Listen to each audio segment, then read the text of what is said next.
Son muchas las personas que habitualmente se plantean o tienen la duda de si pueden ser o no ser diabéticos. Y aunque hay 3 tipos de diabetes, la diabetes tipo 1, tipo 2 y la diabetes gestacional, en este vídeo hablaremos en general de las 3, explicándoos, haremos más hincapié en la de tipo 2, que es la que tiene más relación con la alimentación, pero en general os daré los signos, síntomas o las pistas, me gusta más hablar de pistas, que os hagan pensar que posiblemente tengáis esta enfermedad, que la podáis como mínimo descartar, aunque siempre os anticipo que en cualquiera de los 3 tipos de diabetes habrá siempre que confirmar esta sospecha que vamos a tener a partir de los síntomas que os voy a explicar con un análisis de sangre. Ya puede ser un análisis de sangre en un hospital o en un centro médico o bien una de estas pruebas diagnósticas que te venden en cualquier farmacia. ¿De acuerdo? Pues no me rollo más y aquí os lo cuento.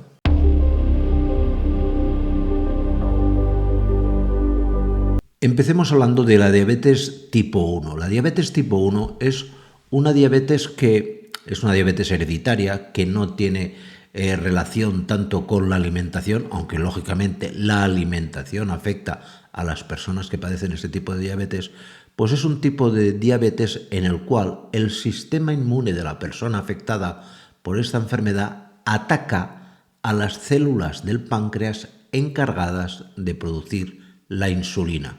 Por lo tanto, van a ser personas que no van a tener un nivel alto de insulina básicamente porque no la producen, tan sencillo como eso.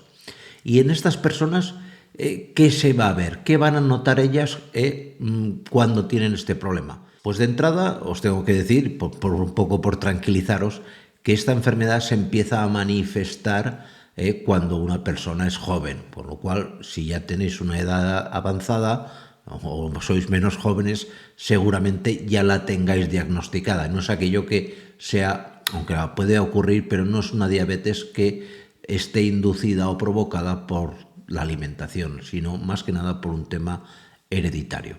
Pues estas personas básicamente manifiestan de entrada mucha sed, un hambre también constante y voraz. Son personas que, debido a esa ingesta masiva de líquido, de agua básicamente, pues son personas que orinan muchísimo. Además, por lo tanto, la orina suele ser una orina muy clara, prácticamente no coloreada. Tienen una pérdida de peso muy clara y muy aparente. Se notan continuamente cansadas y fatigadas. Tienen, y esto es muy característico, y seguramente si la padecéis ya lo habréis notado, pues manifiestan cambios de humor repentinos. Son personas que a veces incluso tienen reacciones, no voy a decir que violentas, pero sí un poco exacerbadas. Son personas, ya os digo, con un grado de exaltación y de nerviosismo superior, o que muestran cuadros repentinos de nerviosismo muy elevados, y al mismo tiempo pues suelen tener náuseas y vómitos. Este tipo de diabetes, si sois padecedoras de ella, pues ya sabéis que se trata o se corrige mediante la aplicación de la insulina sintética. Es un tratamiento que seguramente vuestro endocrino ya os habrá puesto y demás, pero que como hablamos de la diabetes de forma general, creo que era importante también comentar en este vídeo. Hablemos ahora del segundo gran tipo y posiblemente el más común y con el cual estéis todos más familiarizados. Y además es el más desagradable porque uno nace sin este problema, pero ¿qué ocurre? En este caso no es que haya una reacción contra las células del páncreas que producen esta hormona, la hormona insulina, sino que lo que se va a dar es que las células del organismo de la persona que padece este tipo de diabetes se muestran resistentes a la acción de la insulina. Pensar que la insulina, y esto quizás lo tenía que haber explicado al principio, es una hormona cuya función es coger de la manita, para que me entendáis, a las moléculas de glucosa y meterlas en el interior de las células. No interesa tener altos niveles de azúcar en sangre, de glucosa, porque en el fondo no deja de ser un tóxico. Y para eso se produce la insulina. Entonces, digamos que esta hormona, cuando se padece la diabetes tipo 2, digamos que como que no encajase en la membrana de las células para meter el azúcar, no obtiene esa capacidad, le cuesta.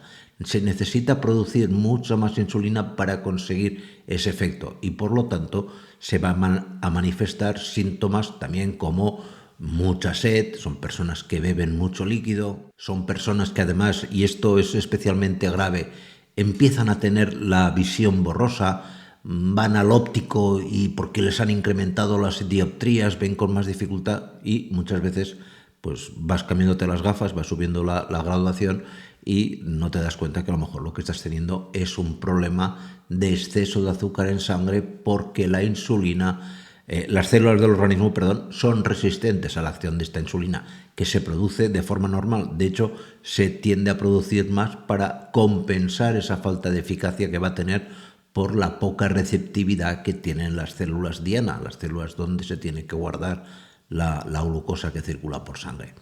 Además, son personas que si el problema no se trata, tienen tendencia a, pues ya lo sabéis, a que se provoquen problemas circulatorios que en muchas ocasiones acaben en la amputación, sobre todo de alguna extremidad. No penséis que esto se da de golpe.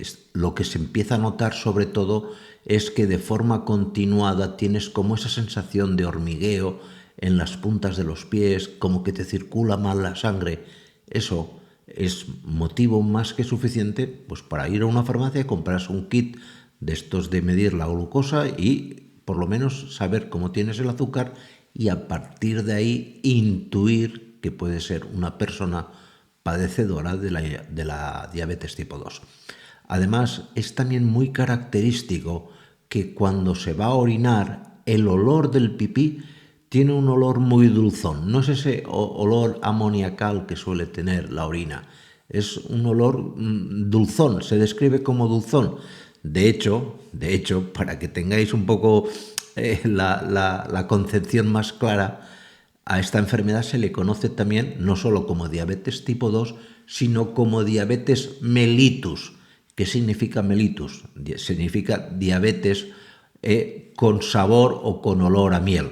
Básicamente porque la persona que descubrió o que le puso nombre a esta enfermedad probaba la orina y notaban que tenía ese gusto, ese regusto a miel. De ahí el nombre mellitus. Mellitus en latín es miel. Pues es una diabetes mielífera, si lo queréis llamar así. Diabetes tipo 2, y creo que es el nombre más correcto. También, y esto es muy determinante, es que cuando tú tienes un problema de diabetes tipo 2, notas que cuando se te hace una herida, en la piel especialmente, te cuesta más cicatrizar. Que si antes a lo mejor, pues a lo mejor un día y pico, la herida se hubiese prácticamente cerrado, depende también del tamaño de la herida, por supuesto, pero si eres padecedor de esta enfermedad, esa cicatrización es mucho más lenta. Los factores de coagulación de la sangre debido a la diabetes van a estar alterados. Y luego tenemos el tercer tipo, que se le conoce como diabetes gestacional, que es un tipo de diabetes que padecen las mujeres cuando están gestantes y que suele desaparecer en la gran mayoría de casos tras el parto. Lo que nota la mujer gestante que tiene este tipo de diabetes pues es muy similar a lo anterior, aunque evidentemente ni mucho menos tan acusado. Eso sí que va a notar pues que tiene más sed, orina mucho más, puede tener cambios también en la visión, fatiga, se nota muy cansada, pero claro, como estás gestante, pues tiendes a pensar que esto es un estado normal de la gestación y no tiene por qué ser así. El estar gestante no quiere decir que continuamente tengas que estar cansada. Tienes también náuseas y vómitos, que encima es más complicado porque muchas personas lo asocian también al embarazo, pérdida de peso, porque tú puedes tener una pérdida de apetito, y es muy característico que estas mujeres afectadas de esta forma de diabetes pues tengan de forma más recurrente infecciones de orina. ¿Vale?